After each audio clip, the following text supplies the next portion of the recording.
Parce que moi, ce que je veux dire aux gens qui s'abstiennent, méditez bien un truc. Hein. Mais j'ai pas dit de s'abstenir. Hein. Je pense pas qu'il faut s'abstenir. C'est que les traités européens s'appliquent aussi aux abstentionnistes. Oui.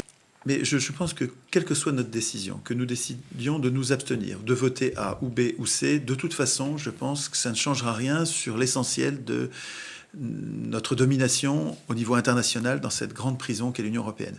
Donc, mais par contre, il me semble qu'il y a... il y a des intérêts secondaires, donc pas nuls, à voter pour l'un ou pour l'autre. Notamment, et je le dis depuis toujours, hein, par l'élection, nous avons le moyen d'aider des petits candidats. Je prends ça moi, sans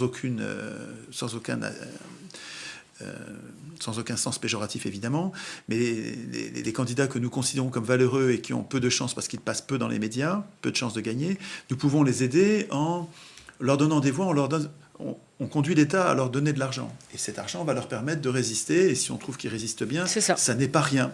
Donc, ça ne permettra pas... Donc, quand je dis que ce n'est pas par là qu'on s'émancipera, je pèse mes mots. Je pense que ce n'est pas par là qu'on s'émancipera. D'autant que le Parlement européen est un Parlement croupion qui n'a pas de pouvoir, qui est cornaqué par le Conseil des ministres.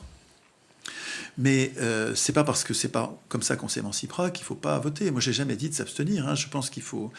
Et la dernière fois, j'ai voté Mélenchon. Ce coup-ci, je voterai Asselineau. Ce sont mes deux préférés. Donc, vous nous soutiendrez. Vous une analyse de l'UPR. Oui, absolument. Surtout que je regrette, et vraiment je le regrette, je ne comprends pas vraiment pourquoi, le mouvement de la France insoumise, Jean-Luc Mélenchon vient de dire juste après les élections qu'il n'était plus question de sortir de l'Union européenne.